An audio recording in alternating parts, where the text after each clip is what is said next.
Bueno, primeramente, gracias. Quiero saludar a todos los miembros de CEDEGAL.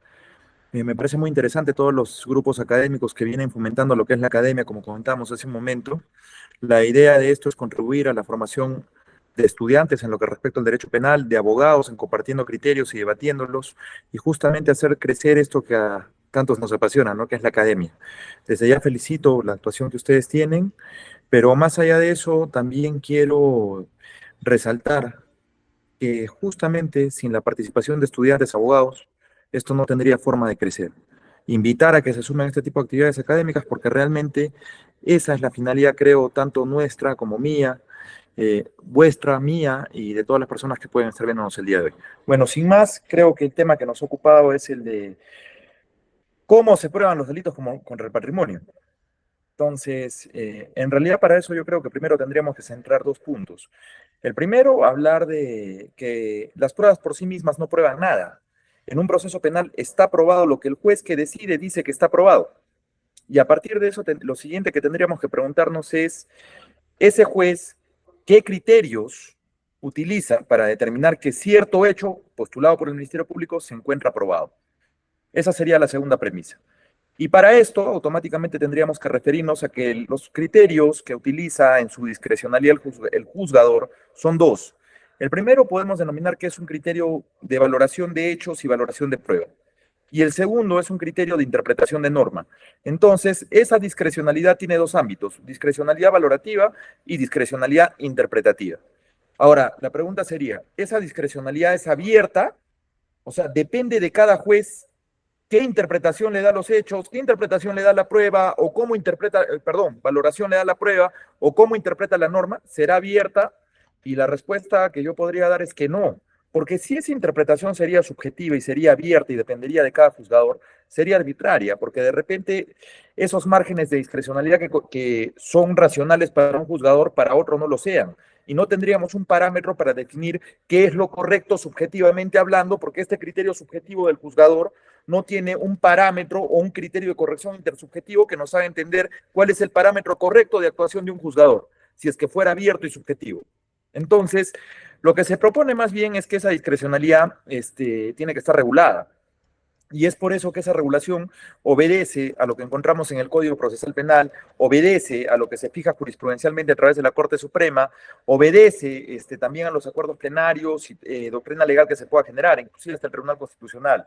Lo cierto es, resumiendo, la discrecionalidad, que es valorativa e interpretativa de la norma, no es abierta, porque si fuera abierta es arbitraria, tiene que estar regulada, parametrada, para de ese modo dar garantía ya de cumplimiento al principio de legalidad, y me refiero a que debe estar parametrada en mecanismos legales, llámese Código Procesal Penal, llámese jurisprudencia, doctrina legal, etcétera, pero tiene que estar parametrada.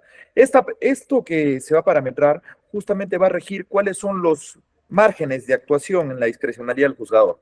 Y eso automáticamente nos llevaría a diferenciar dos conceptos. Una cosa es el derecho probatorio y otra muy distinta es el razonamiento probatorio. El derecho probatorio podemos definirlo como ciertas reglas que se encuentran definidas en el Código Procesal Penal. Por ejemplo, si tú te vas al 373 de tu Código Procesal Penal, vas a encontrar de que te hablan del supuesto de prueba nueva o del reexamen positivo de la prueba. Si te vas al 155 del Código Procesal Penal, te vas a dar cuenta que tal vez encuentres luces de lo que definimos como reexamen negativo de la prueba, pero son reglas probatorias que están establecidas en el Código Procesal Penal. Por ejemplo, también cómo se actúan los peritos o testigos está en el 378 del Código Procesal Penal. Eso es derecho probatorio. Eso nada tiene que ver con el razonamiento probatorio, porque justamente la labor que tiene que realizar el juzgador, primero es una labor intelectual. Esa labor intelectual se encuentra definida como valoración de la prueba. Ese proceso de valoración de la prueba se encuentra regulado, parametrado en el Código Procesal Penal o es totalmente abierto a la discrecionalidad del juzgador. La respuesta es que sí se encuentra parametrado. Y se señala en el 393 del Código Procesal Penal que la valoración de la prueba debe ser, primero, un proceso de valoración individual, segundo, un proceso de valoración conjunta. Ojo, y en ese orden, tiene que ser primero uno y después el otro. El código no dice valoración individual o valoración conjunta, dice valoración individual y valoración conjunta. Eso quiere decir que ambos son necesarios. Y vamos a explicar por qué ambos son necesarios. Fíjate que la, la prueba tiene tres momentos en el proceso penal. Primero podemos hablar de la conformación del acervo probatorio. La conformación me refiero al ofrecimiento de prueba y a la práctica de la prueba. El segundo momento obedece a la valoración de la prueba y al tercero obedece a la decisión probatoria, o sea, lo que se va a resolver. Pero en ese proceso de valoración, como señalé, se parametra en el Código Procesal Penal que la actuación del juzgador debe obedecer a dos procedimientos intelectuales, racionales. El primero de valoración individual. ¿Qué se va a hacer en la valoración individual? En la valoración individual lo que se tiene que hacer es determinar la fiabilidad de cada medio probatorio aportado al juicio oral. De cada prueba que se ha actuado en el juicio oral, corresponde realizar el análisis de fiabilidad de ese medio probatorio. ¿Cómo se realiza ese análisis? Nuevamente, llegamos a lo mismo, debe estar parametrado a través de doctrina jurisprudencial, doctrina legal, jurisprudencia en el Código Procesal Penal. Si fuera prueba personal, ¿qué nos dice el Acuerdo Plenario 2-2005? Más o menos nos da luces y nos da tres criterios y nos dice, la declaración de un testigo será fiable cuando cumpla tres requisitos, por ejemplo, ¿ya? Ausencia de incredibilidad subjetiva, por ejemplo, verosimilitud, que sería la coherencia interna y la coherencia externa de la declaración, por ejemplo, la persistencia en la incriminación. Si se cumple con esos tres criterios, la declaración de un testigo es fiable, ¿ya? Al menos en el Perú, porque existe el Acuerdo Plenario 2-2005. Si es que fuera un peritaje, ¿qué dice el 181 del Código Procesal Penal? El perito viene a audiencia a sustentar su informe pericial, correcto. ¿Qué debemos analizar ahí? ¿Cuál es el método empleado? Ese método se encuentra constituido por técnicas e instrumentos. ¿Cuáles son las que se han practicado? ¿Cómo a partir de este método científico, este método que debe estar validado por la comunidad científica, podemos arribar a ciertas conclusiones? La idoneidad de las personas que lo han elaborado. Entonces, ¿por qué? Y además de esto, y esto dicho sea de paso casi nunca se hace, ¿por qué no se anexan los instrumentos y técnicas a las pericias para poder contrastar esa información? Por ejemplo, no sé si has visto en las pericias psicológicas, te dicen, a través de un dibujo de figura humana hemos determinado los rasgos de personalidad, pero nunca encuentras cuál es el dibujo de la figura humana anexado a la pericia. ¿Cómo determinas la fiabilidad de algo que no está anexado? Entonces, si no, porque el perito lo diga, debe ser así, ¿no? Entonces, lo segundo es, te das cuenta, la determinar la fiabilidad de la pericia. Segundo, si quieres determinar la fiabilidad de una documental, aquí tienes que hacer una distinción entre dos conceptos, y que creo que ahí sí ameritaría una propuesta de modificación legislativa. Esto no solo lo digo yo, se viene conversando también ya por parte de varios juristas. El Código Procesal Penal en el 383 en el 383 señala lo siguiente: prueba documental. Pero lo cierto es que no se refiere a prueba documental, sino más bien a prueba documentada. Y Virginia Modeo, ya en la editorial Tirano Blanche, te dice lo siguiente: tienes que diferenciar dos conceptos, uno prueba documentada y el otro prueba documental. Prueba documentada es aquella que es propia del proceso. Por ejemplo, documento un acto de investigación de la Fiscalía, documento un acto de investigación llevado a través de su órgano de apoyo, que es la Policía Nacional del Perú, voy a registrar una audiencia a través de un acta, entonces un acto propio del proceso. Documento un acto propio del proceso. Pero como es propio del proceso, importará mucho que yo me detenga a analizar la fiabilidad de ese documento. No, porque lo ha elaborado un fiscal, lo ha elaborado la policía, lo ha elaborado un especialista judicial y la mayoría de veces hay participación del abogado defensor. Entonces yo preguntaría, ¿importará mucho discutir aquí la fiabilidad si es una prueba documentada de un acto propio del proceso? La verdad es que no importa mucho. Pero distinto es en la prueba documental, porque en la prueba documental, ¿ya? Esta prueba es extraña y ajena al proceso. Inclusive puede existir antes del proceso. Imagínate que mi testigo dio una entrevista en Panamericana Televisión en un noticiero, o en Cuarto Poder, tal vez, no lo sé, ¿ya? O tengo una cámara de videovigilancia que grabó el hecho. Entonces, ¿esa es una información propia del proceso? No, es ajena al proceso. Yo tengo que extraer esa información para incorporarla al proceso. Extraerla del DVR, extraerla del YouTube, extraerla de, no sé, del recorte del periódico. Pero lo cierto es de que como es extraña el proceso, perdón, hay un procedimiento de extracción de esa información. Y en esa extracción surge el primer problema. ¿Esa extracción se da o no se da con participación del abogado defensor? Primer problema. Segundo, una vez que se extrajo, ¿se dio cumplimiento al Acuerdo Plenario 6-2011 o no? Que te habla de la cadena de custodia que está orientada justamente a determinar la fiabilidad de esa información que es ajena al proceso. Entonces, si es que fuera así, ¿ya? Nos tenemos que fijar en el rótulo de evidencia, en el formato de cadena de custodia, etcétera. ¿Por qué? Porque lo que yo quiero hacer notar es que esa información que no es propia del proceso, que es ajena al proceso, es copia fiel de su original, que no ha sido adulterada, que no ha sido editada, que está completa, que no ha sido cortada, por ejemplo, un video, ¿ya? ¿Por qué? Porque lo que interesa aquí, ¿ya? Es que esa información entre tal cual su original. Otro tema que hay que comprender es que nunca está entrando el original al proceso. Porque, mira, te explico. En un DVR, el video que queda grabado, el original se queda en el DVR. Lo que vamos a extraer en la memoria USB, en el CD, en cualquier mecanismo, eso es una copia de lo que obra en el DVR. Entonces, francamente, importa acá determinar la fiabilidad, porque es una prueba extraña y ajena al proceso. Entonces, hasta acá, lo que yo tendría que señalarles es de que dependiendo si se trata de prueba documentada o se trata de prueba documental, importa determinar la autenticidad del documento, más que nada en la documental. Y como importa determinar la autenticidad del documento, si no se determina por qué es auténtico y una copia fiel del original, podríamos caer inclusive en el concepto de prueba inauténtica, como una vertiente de la prueba ilícita. Ojo con eso. Pero si ya tenemos claro que la finalidad de la valoración individual es determinar la fiabilidad de cada medio probatorio, entonces ese es el procedimiento interno, el procedimiento en la cabeza del juez, ese procedimiento racional que lleva internamente el juzgador. El segundo paso es que ese procedimiento interno, racional del juzgador, se debe expresar en la resolución judicial, porque hay un deber de motivación. Entonces, ¿qué quiero decir con esto? Que existe primero un deber de valoración individual en donde se determina la fiabilidad de cada medio probatorio y segundo, debe estar plasmado en la resolución judicial por un deber de motivación de resoluciones judiciales. Hasta ahí creo que está claro.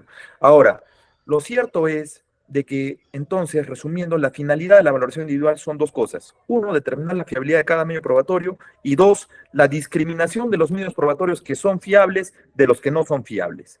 Porque al momento de llevar a cabo la valoración conjunta, que sería el segundo procedimiento, yo voy a utilizar únicamente los medios probatorios de los cuales previamente he determinado su fiabilidad. Porque en el proceso de valoración conjunta, aquellos medios probatorios que sí son fiables, los voy a contrastar con la imputación. Y a partir de eso yo podría señalar esta hipótesis que plantea el Ministerio Público, ¿se encuentra o no se encuentra corroborada y cuál es el grado de corroboración? Por ejemplo, esta hipótesis está acreditada con este testigo, se corrobora con tal documental, se corrobora con tal pericia y finalmente a partir de eso yo puedo establecer un grado de corroboración de esta hipótesis. Tal vez esta otra hipótesis también postulada por la Fiscalía no tiene el mismo grado de corroboración, pero también está corroborada. Y eso, entonces, en el proceso de valoración conjunta, te va a permitir determinar lo siguiente. Medios probatorios fiables, los contrastas con la imputación, llegas a un cierto grado de corroboración de las hipótesis postuladas. Ahora, ese grado de corroboración, si eso no es suficiente para sustentar una condena, ese ya no es un problema de valoración probatoria, es un problema de estándares probatorios. Si esta prueba que sustenta la hipótesis es suficiente para considerarla, más allá de toda duda razonable, para considerar la prueba de cargo suficiente para sustentar una condena. Ese es otro problema que también lo vamos a analizar en breve. Pero lo cierto es, ese es el tema, el segundo momento de la valoración. Ahora, el tercer momento de los estándares probatorios. Los estándares probatorios, fíjate, en la sentencia plenaria casatoria 1/2017 se hablaba de lo que es la sospecha inicial simple, la sospecha reveladora, la sospecha suficiente, la sospecha grave, después fue modificada como sospecha fuerte y el más allá de toda duda razonable o prueba de cargo suficiente para sustentar una condena de acuerdo al artículo 2 del título preliminar del Código Procesal Penal. Lo cierto es de que son meras etiquetas y no tienen una aplicación metodológica concreta. ¿Por qué? Porque lo cierto es de que partimos señalando nosotros de que debe haber parámetros que regulen la discrecionalidad del juzgador.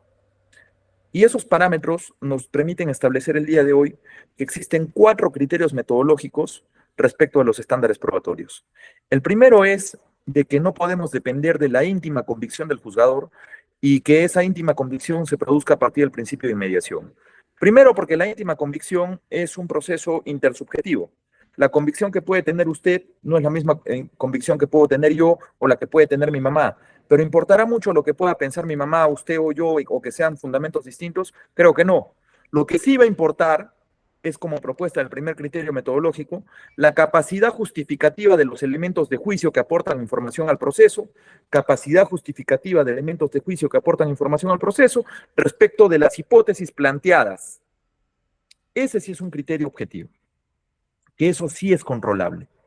Segundo criterio, que esos criterios de justificación corroborativa deben estar precisados en la norma lo más preciso posible, porque mientras más preciso sea, el margen de discrecionalidad que generaría arbitrariedad es menor.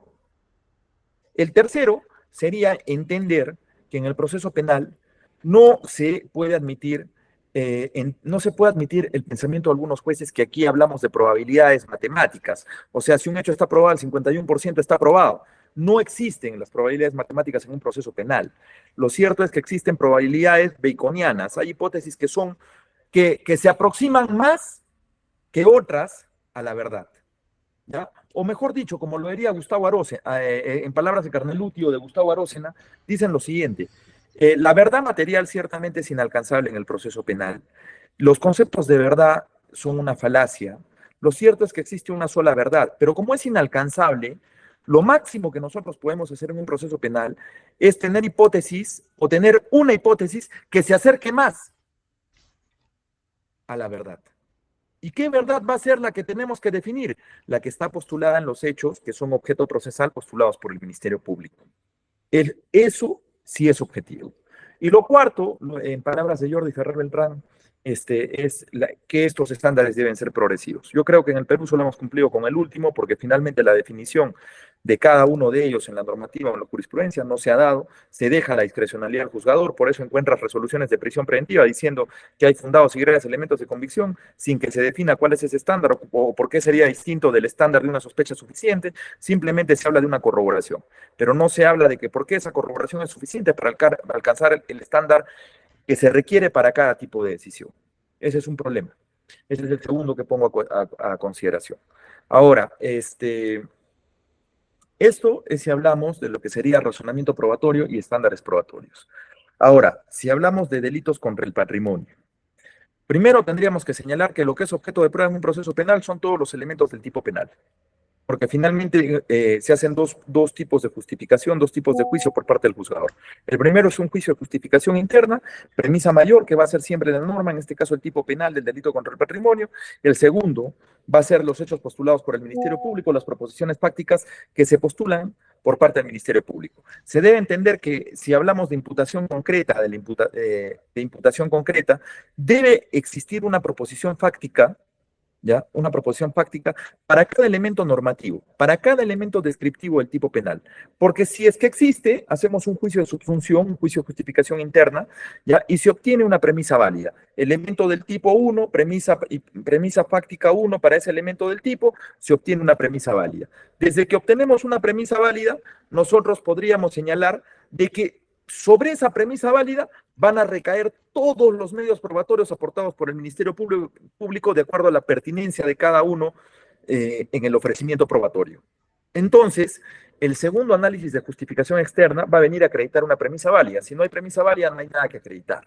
Entonces, esos son los dos momentos de la decisión. Que se entienda que lo que se viene a acreditar aquí son los elementos del tipo penal. Ahora, métodos de valoración, claro que los hay. Hablamos de prueba directa y también hablamos de prueba indirecta. La prueba directa se sabe que son aquellos que han percibido por sí mismos, con sus sentidos, lo que ha ocurrido en los hechos, pueden ser testigos directos, indirectos, finalmente que han presenciado los hechos. Pero si hablamos de prueba indirecta, y esto sí es importante, porque acá sí hay puntos sin discusión, nos tendríamos que remitir a lo que se entiende como un método de valoración de prueba indiciaria. Y la prueba indiciaria, según el recurso de nulidad 1912-2005 Piura, partiría de un procedimiento previamente establecido. Tenemos un hecho base, que es el hecho probado, para arribar a un hecho consecuencia, pero ¿cómo arribamos al hecho consecuencia? A través de una inferencia lógica que debe estar construida también a través de indicios. ¿Qué son los indicios? Son hechos procesales, y como hechos procesales que son, tienen que estar postulados por las partes. Y cada uno de los indicios que se pretende que construya la inferencia lógica deben ser postulados y acreditados por el Ministerio Público. Digo acreditados porque también existe la posibilidad de que existan contraindicios que deben ser tomados en cuenta por el juzgador, pero siempre partiendo de la premisa que estos hechos deben ser postulados por el Ministerio Público. no cabe la posibilidad de que yo recién en la sentencia me entere cuáles son los hechos que sustentan indicios si nunca fueron postulados por las partes. Entonces, si tenemos claro esto, cuáles son los dos métodos de valoración, eh, lo siguiente que quisiera poner a consideración, ¿qué es lo que importa probar en un delito contra el patrimonio? Y la respuesta es depende. Por ejemplo, todos los delitos contra el patrimonio van a partir de una acción de sustracción, por ejemplo, en el caso del robo y el hurto, parten de una acción de sustracción. Lo que hace diferente el hurto al robo es el medio comisivo. En el robo existe un medio comisivo que es la violencia o la amenaza. Hablemos del robo primeramente. Esa violencia puede ser de dos tipos, una violencia propia o una violencia impropia. La violencia propia es la que recae objetivamente, directamente sobre el objeto material del delito, sobre el sujeto pasivo. En este caso, que sería el agraviado, o inclusive el propio objeto material del delito. Ahora, lo cierto es de que este acto de violencia ya debe poner en peligro inminente la integridad corporal, física de la víctima. No todo tipo de agresión se considera idónea para el delito de robo agravado. Segundo, si hablamos de la amenaza, ocurre lo mismo. La amenaza debe ser concreta. La amenaza debe anunciar un peligro inminente para la vida, para la integridad física y corporal de la víctima. Entonces, eso sería lo que tendríamos que acreditar, ¿no? O sea, no simplemente una amenaza, por ejemplo, imagínate que yo te diga aquí, tú que estás en Lima, te diría, ¿sabes qué? Dame tu celular si no te voy a disparar en este momento. Existe una imposibilidad material. ¿Te das cuenta? Entonces, lo que debemos acreditar que es que yo te pueda disparar en ese momento y eso sí sea un riesgo concreto, inminente para tu vida, porque la amenaza de por sí no basta. Entonces, ese es otro criterio a tener en cuenta. Problemas que he visto con el delito de robo agravado, te pongo el caso de las benzodiazepinas. Yo quiero dopar a una persona y le coloco benzodiazepinas en su bebida, porque cuando esté dormida me voy a llevar sus cosas, pero le doy, pongo las benzodiazepinas en su Coca-Cola y el agraviado se las toma. Pierde el conocimiento y me llevo sus cosas. Aquí hay que distinguir que el uso de las benzodiazepinas es un acto de violencia impropia, porque yo no ejerzo un acto de violencia sobre el agraviado. Yo no ejerzo un acto de violencia propiamente en contra del objeto material del delito tampoco, pero finalmente logro el objetivo. Pero, ¿qué pasa acá? ¿Cuál es el problema? ¿Te das cuenta que esto es una sola acción?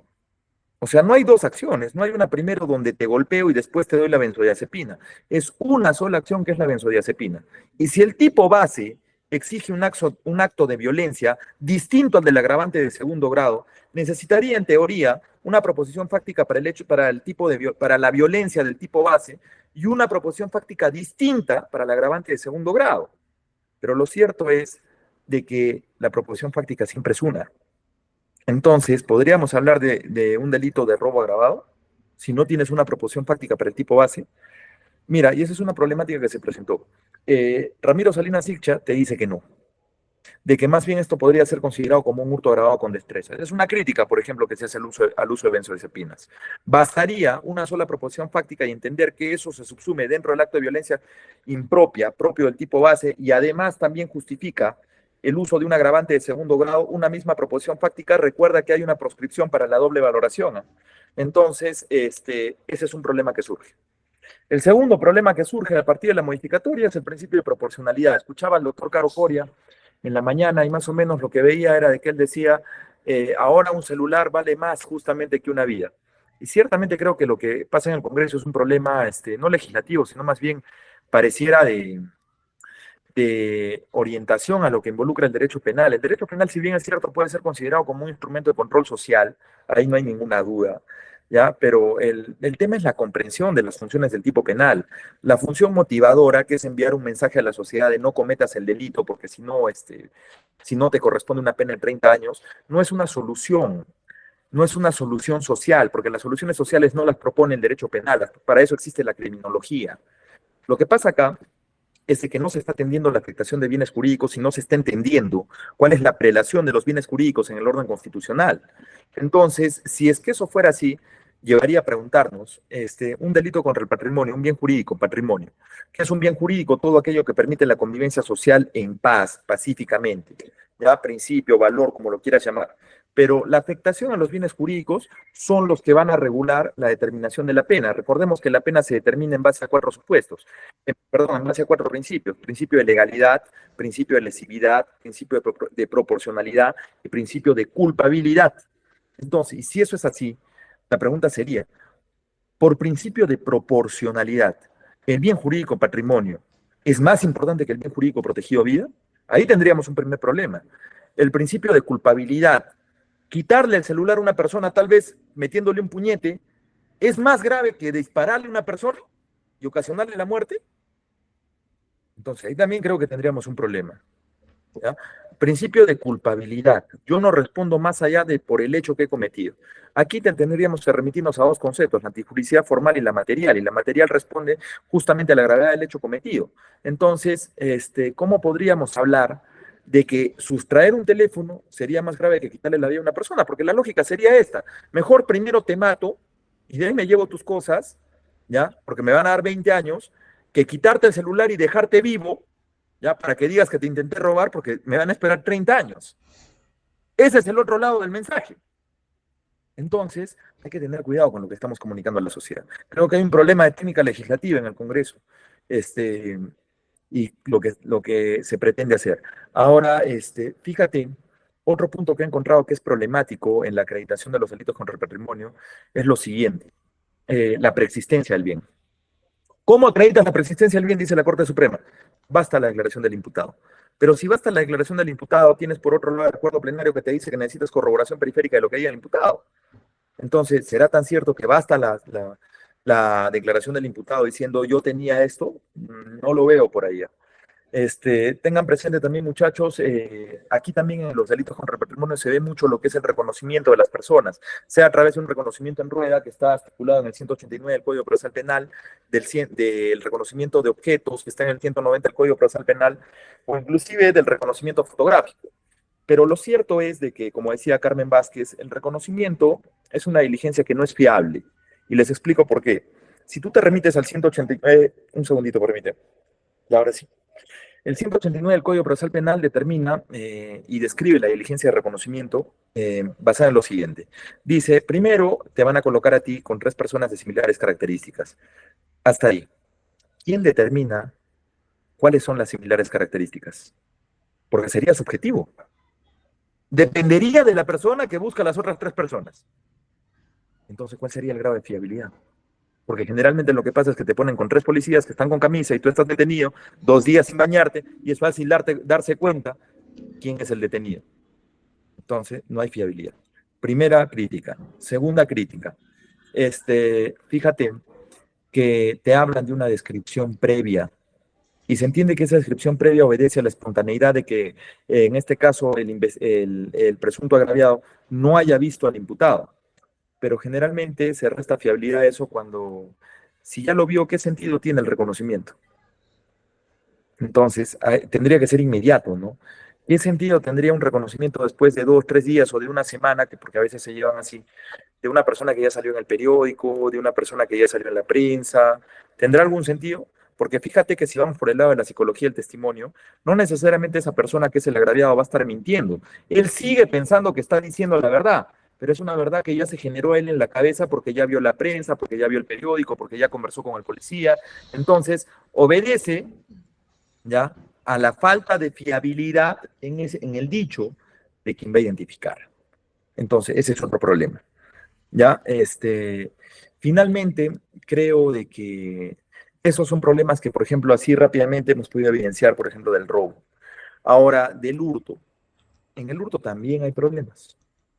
Ya, fíjate que sea el hurto, sea el robo, y justamente teníamos unos alegatos de clausura el día de hoy, se tiene que postular proposiciones fácticas también del ánimo lucrandi, porque un delito contra el patrimonio tiene una finalidad de lucro. No, tú no sustraes algo a otra persona para finalmente devolvérselo de acá a 3 días. O tú no lo sustraes con la finalidad. Yo no te sustraigo, por ejemplo, tu celular ahorita porque no quiero que me grabes. Porque si esa fuera la finalidad, no hay un ánimo lucrandi. Lo que hay es una finalidad de que no quiero que me grabes. Y la pregunta es, ¿en cuántos requerimientos acusatorios hemos verificado que se haga denotar esa proposición fáctica respecto del ánimo de lucro, que es totalmente distinto al dolo? Entonces, es muy difícil, ¿no? Porque tal vez en las circunstancias posteriores más se preocupan en decir cuáles son las lesiones ocasionadas o que señalar en qué consiste el ánimo de lucro, o sea, por qué existe esa finalidad de provecho económico, sea hurto, sea robo. Ese es un punto que también hemos visto.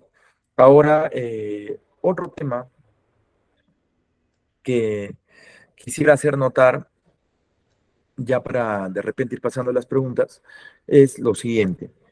Fíjate que generalmente en los delitos contra el patrimonio se quiere hacer esto, y generalmente no solo contra los en delitos contra el patrimonio, generalmente en la mayoría de delitos. Agarran la declaración de la agraviada cual si fuera el tronco y los medios probatorios, ya que no son la declaración del agraviado, son las ramas que vienen a corroborar al tronco. Y solo se preocupan en determinar la fiabilidad de la declaración del agraviado. Nada más.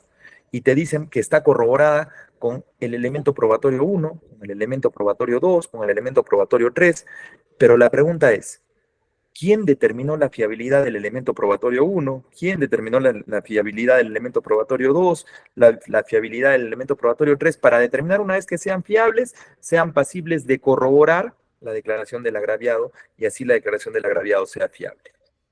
Entonces, esos son algunos alcances muy rápidos que tal vez podríamos hablar sobre lo que involucra la valoración racional de la prueba y los problemas prácticos que hemos encontrado respecto a los delitos contra el patrimonio. Interesante, doctor. Ahora también se ve una problemática con respecto a... En la prueba existen reglas, se tienen que cumplir ciertas reglas. Existen actos de investigación y estos actos de investigación tienen que pasar por un proceso legal para que sea, o sea, el medio adecuado, es decir, el medio adecuado para que tenga valoración. ¿Qué comentario tiene con respecto a cómo se ingresa la prueba? Ejemplo, en un caso del robo grabado, de la cámara ha visualizado un delito de robo. ¿Eh? ¿Qué problemática hay al momento de ingresar esa prueba al proceso penal y para que le dé esa valoración? O sea, para que tenga la calidad de prueba. Porque también podríamos hablar de una prueba ilícita, es decir, que esa grabación no se ha ingresado en la vía pertinente o con las reglas de Eh, juego. Exacto. Justo te hablaba de verificar la autenticidad de los documentos porque la prueba inauténtica es una vertiente de la prueba ilícita. Lo que pasa es de que si se supone que desde el momento que tú eres detenido, o mínimamente estás indicado, tú ya tienes el derecho a ser asistido desde los actos iniciales de investigación por un defensor. Es una obligación de la Fiscalía o de su órgano de apoyo, que es la Policía Nacional del Perú, garantizar el derecho de defensa y el contradictorio en todo acto de investigación. En ese ejemplo que pones de la cámara, ¿quién garantiza que la extracción del video corresponde a ese DVR? Si es unilateral, por ejemplo, y sin participación del Ministerio Público, peor todavía. ¿Quién garantiza que esa información que se ha extraído sea lacrado después de haber sido extraída si no hay un formato de cadena de custodia y si no hay un rótulo de evidencia?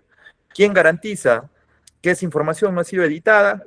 O sea, puede ser cortada, tal vez el video no está completo, tal vez ha sido adulterado, ha sido editado. Entonces, ¿quién garantiza si no existe esa fiabilidad? Ante la respuesta de eso, pareciera más bien de que la Corte Suprema establece el Acuerdo Plenario 6-2011, señalando que existe el formato de evidencia, cadena de custodia, perdón, el rótulo de evidencia y el formato de cadena de custodia para justamente garantizar la fiabilidad de los medios probatorios. ¿Ya? Y en esa fiabilidad de la prueba documental, que sí es extraña y ajena al proceso, tendríamos que verificar que si es que no se cumple y no se logra acreditar la autenticidad del documento, que muchas veces cuestionamos, entonces esa prueba no puede ser valorada, porque no es una prueba fiable. ¿Por qué? Porque no se tiene fe de su autenticidad. Por ese lado va, y yo sí considero que es una vertiente de la prueba ilícita, lo que se denomina prueba inauténtica. Recuerda de que, y eso no solo es para juicio oral, porque recuerda de que hablé de los momentos probatorios, el primero era la conformación del acervo probatorio y la práctica de la prueba en sí. Y en la conformación del acervo probatorio están los actos de investigación, en la etapa de investigación, porque justamente se desarrolla esto en la etapa de investigación, pero en todo, en todo, y esta es la conclusión, ¿ya? Se proscribe la necesidad de un acto unilateral. Y un dato adicional de repente que les puedo dar, porque a veces se habla, pero son diligencias urgentes e inaplazables. Si esperábamos, si podíamos perder la información de las cámaras. Lo que pasa, y eso ya lo ha dicho la Corte Suprema, si tú quieres alegar peligro en la demora para certificar el derecho de defensa, por ejemplo, en la extracción del video, debes justificar ese motivo, que justifique ese motivo, ya, que haría denotar que existe peligro en la demora en la propia acta, pero generalmente eso tampoco nunca sucede. Esos de repente son algunos alcances que podríamos compartir. Muchas gracias. Sí, también se da también este tema de quién tiene la carga de la prueba, tiene el Ministerio Público la carga de la prueba, pero también El investigado también tendría que ofrecer medios probatorios cuando la investigación es deficiente, si que tuviera los recursos para poder ofrecer. ¿Qué opina con respecto a eso? Es decir, se dice por un Acá, lado, claro, se dice por un lado que el Ministerio Público tiene la carga de probar, de investigar, pero a veces no lo hace como debe ser y hay vacíos. Entonces, en la parte investigada también tiene que aportar medios probatorios e ingresarlo al proceso penal. ¿Qué aporte es que daría para... ¿sabes qué pasa? El tema de quién tiene la carga de la prueba depende de un tema de estándares probatorios, porque los estándares probatorios lo que van a hacer es distribuir el error entre las partes, ¿ya? Y la distribución del error entre las partes hace notar qué debe probar cada parte. Entonces, la carga de la prueba, como vuelvo a repetir, depende del estándar probatorio que se requiera, porque, o sea, ¿probar qué? A Fiscalía se le exige probar más allá de toda duda razonable. ¿Quién ha definido objetivamente qué es más allá de toda duda razonable? Se le exige probar sospecha fuerte. ¿Quién ha definido qué es sospecha fuerte? ¿O cuántos medios? ¿O depende de la cantidad de medios probatorios? ¿O depende de la calidad de medios probatorios? ¿Y cuál sería la diferencia, por ejemplo, de una sospecha reveladora o una sospecha fuerte en un mismo momento en una audiencia de prisión preventiva? Entonces, y eso se deja a discrecionalidad al juzgador porque no está parametrado y es un problema fuerte que tenemos en el Perú. Mira, inclusive ya vamos a sustentar una queja acá, perdón, una apelación acá en Arequipa y probablemente la vamos a llevar a la Suprema, porque lo que no existe aquí regulado en el Perú es la fijación de estándares probatorios. Eso te lleva a que hay un problema en la carga de la prueba. No se entiende cómo probar o cuánta prueba se requiere para determinar que hay actividad probatoria de cargo suficiente. Por ejemplo, y eso lleva a analicemos la confusión de otros dos conceptos: peso probatorio versus aporte probatorio. Peso probatorio va de la mano con cuánta prueba se ofrece para determinar, para acreditar una proposición fáctica, para acreditar una hipótesis. 10 testimoniales, 20 documentales, 5 pericias para acreditar una sola hipótesis. Tu peso probatorio pareciera que es grande, ¿no? Respecto de otra hipótesis que solo tienes un testigo. ¿Cuál tiene mayor peso probatorio?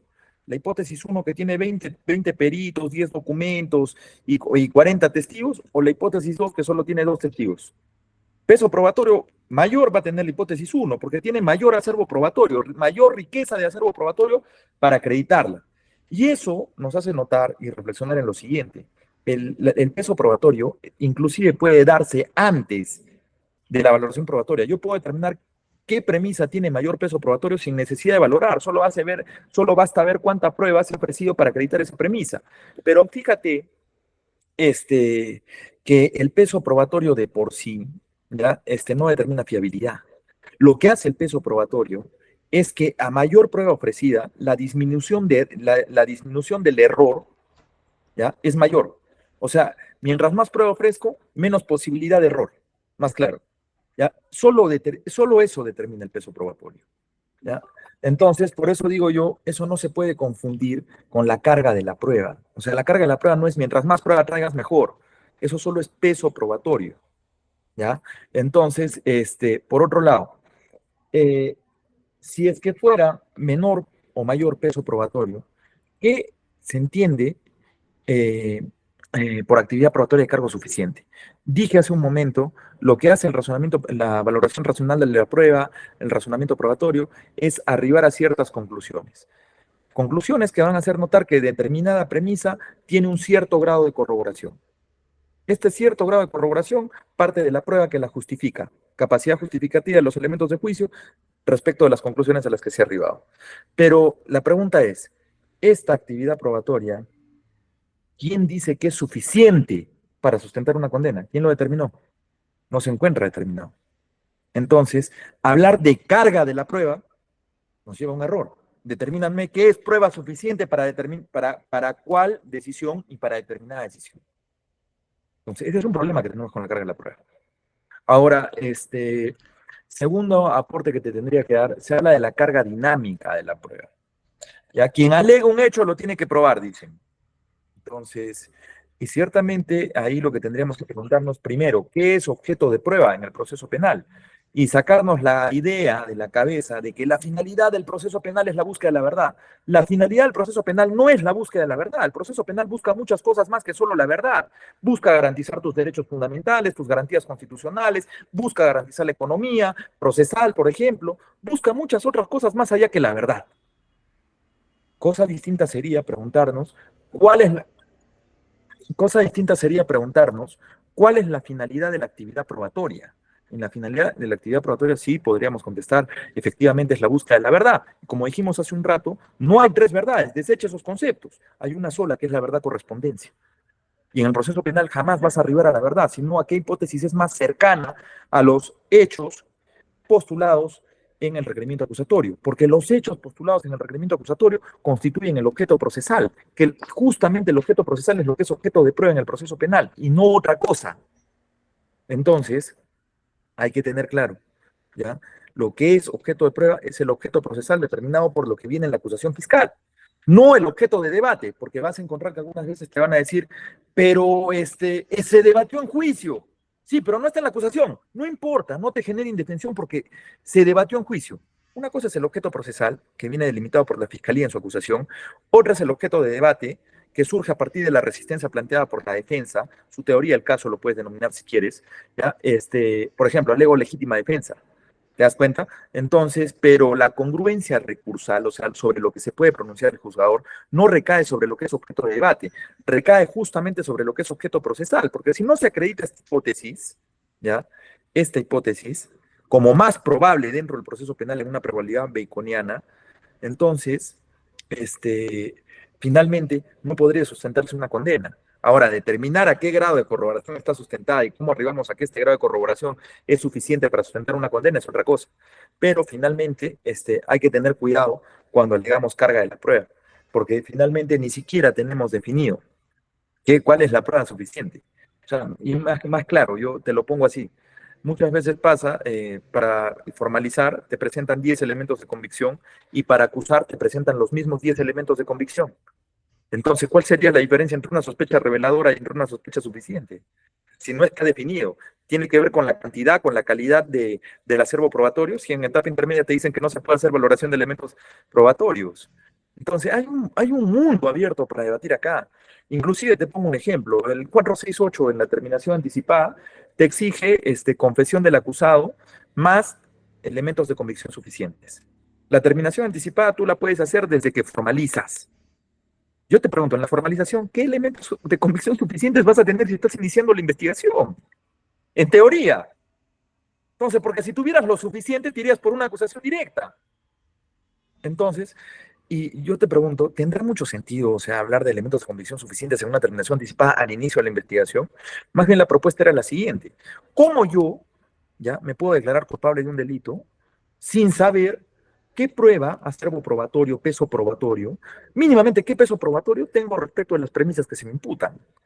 ¿Ya? Y ese control, ¿dónde se debería hacer? En la etapa intermedia. Señor, ¿sabe qué? Usted, respecto de determinada premisa, tiene todas estas pruebas que se pueden actuar en su contra en juicio oral. Y el abogado verificará, esto es prueba ilícita, no es, se puede actuar y puede arribar a ciertas conclusiones, determinando cuál es el acervo probatorio, ¿cierto?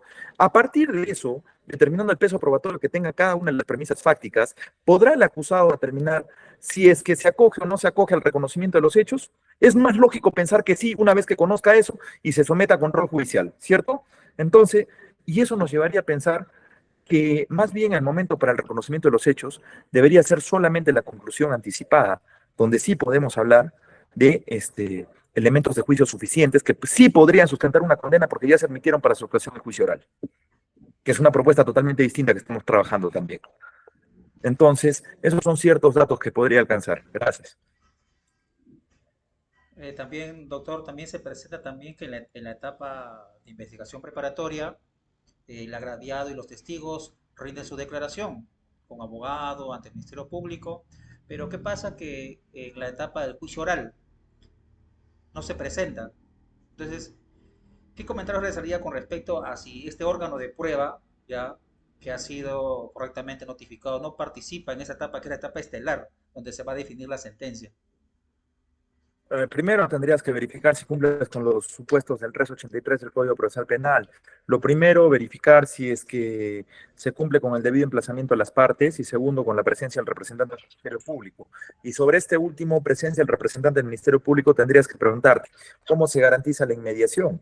Y ahí tendrías que señalar que hay dos críticas a la inmediación. O sea, no podemos sostener que porque yo veo la actuación probatoria, el simple hecho de verla me da mejor, me da a mí una convicción sobre los hechos, porque es un criterio intersubjetivo. O sea, yo que veo, yo aprecio, pero yo aprecio a lo que a mí me parece porque yo pienso de una manera que es distinta a la de los demás. Entonces, es un criterio subjetivo, siempre viene siendo subjetivo. Entonces, y no hay criterios de corrección intersubjetivos. Y aparte, ¿qué pasaría con los que no han visto? Por ejemplo, los de la sala, si es que apelo. Entonces, ellos no tendrían convicción. ¿Por qué? Porque no han visto, porque no hay inmediación. Entonces, ¿te das cuenta por qué adquiere relevancia la capacidad justificativa de los elementos de juicio respecto a las conclusiones, que sí es subjetivo y no un parámetro subjetivo? Pero más allá de eso, tenemos que señalar lo siguiente. Este, ciertamente la inmediación no se entiende mal, o sea, no es un medio de prueba, sino más bien es un canal de extracción de información. O sea, la lógica es de que en el sistema inquisitivo, el abogado era el que presentaba por escrito lo que supuestamente el testigo decía, pero el abogado lo podía arreglar, podía poner los puntos y comas, arreglarlo bien bonito. La idea era de que yo reciba la información directa de la fuente de prueba, ¿ya? Tal cual lo dice, porque eso es lo que voy a valorar, no lo que diga un intermediario. Entonces, esa era la idea del principio de inmediación, ¿ya? Entonces, pero ahora yo pregunto, ¿no será la misma lógica? Porque ¿quién tipea la declaración? El fiscal, ¿sí o no? ¿Ya? Entonces, el fiscal no sería el intermediario de lo que ha tipeado, ¿ya? O tal vez la salida sería, por eso el 383 lo plantea así, el debido emplazamiento de las partes, porque se entiende que la defensa ha dado garantía de que lo que está afirmando en la declaración, ¿ya? Es tal cual lo ha dicho el testigo. Pareciera de repente que ese es el razonamiento, pero es un tema abierto. Pero de por sí lo que se hace en la práctica judicial es el trámite del 380. Eso es hasta ahora. Bien, muy bien. Y también hay una problemática con respecto también a la prueba con referencia a los actos iniciales, con respecto a que se adjunta como medio probatorio las denuncias policiales o las actas de intervención, y más aún cuando en esa acta no se redacta exactamente lo que se ha podido visualizar, y simplemente es una mera descripción de un hecho o una referencia de un tercero, y que llega a juicio a veces se da por aceptado y lo utilizan como una prueba documental. ¿Qué opina con respecto a... Eh, Para empezar, en un acta se valoran hechos y no dichos. Esto también la Corte Suprema ya lo ha recogido en el recurso de nulidad 1044-2019 Ayacucho, fundamento 11. Se ha señalado expresamente que las actas son de hechos porque de acuerdo al 120 del Código Procesal Penal y a la Resolución Directoral 76-2017, me parece que es el manual de documentación policial, la documentación policial no hace distinción entre tipos de actas. Y las actas están orientadas a documentar hechos, ¿ya? De actuaciones policiales o fiscales. Y los hechos no involucran dichos, porque el medio idóneo para los dichos son las declaraciones testimoniales. Ahora, ese es otro punto, ese es un primer punto. Segundo, fíjate que el 325 del Código Procesal Penal señala que lo que se actúa, los actos de investigación son propios para los requerimientos y disposiciones. A juicio vamos a contrastar información, no hacer actos de investigación. Pasa a veces que te quieren ofrecer el video recién para verlo en juicio oral, pero el 187 del Código Procesal Penal, por ejemplo, te dice, en etapa de investigación, con el traslado a las partes, se debe visualizar el video, ¿ya? Por si acaso. Y lo que se ofrece es el acta, y si por inmediación quieres que el juzgador vea unos minutos específicos, lo puedes poner a la vista, pero ese es un video que está acompañado al acta. No es que vas a hacer el acto de investigación, visualización en juicio. Esa es una primera idea. La segunda, respecto a las fotografías y videos, tenemos que entender que no es una transcripción lo que se hace. O sea, si yo veo un video y lo que hago es consignar en el acta supuestamente lo que yo veo en el video, no estoy transcribiendo, porque hay una imposibilidad material de transcribir, o sea, sacar tal cual acá y plasmarlo acá, no se puede. Lo que sí hay es una descripción. Yo creo que lo que estoy viendo acá es lo que yo estoy plasmando en el acta, pero siempre subjetiva. ¿Te das cuenta? Por eso tal vez exige el control de las partes. Hay que tener cuidado con eso.